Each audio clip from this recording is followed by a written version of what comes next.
আসসালামু আলাইকুম ভিউয়ার্স, আজকে আমি হোয়াইট সস পাস্তা রান্না করে দেখাবো।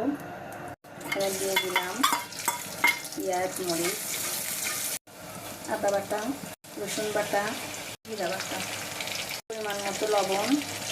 যেহেতু আমি হোয়াইট সস পাস্তা তৈরি করবো, এই জন্য আমি হলুদ দিব না।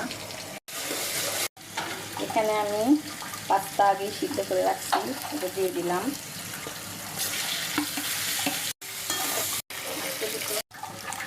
এখানে আমি পাস্তা মশলা দিয়ে দিলাম। এখানে আমি হোয়াইট সস তৈরি করব, ওই জন্য আমি গরুর দুধ নিয়েছি, পাউডার দুধ, কর্নফ্লাওয়ার,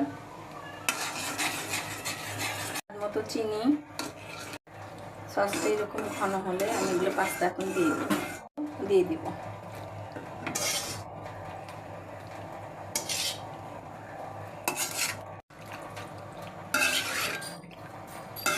মাংস ভাজা আর ডিম ভাজা, সময়ের স্বল্পতায় আমি এগুলো আগে করে রাখছি, এগুলো দিয়ে দিব।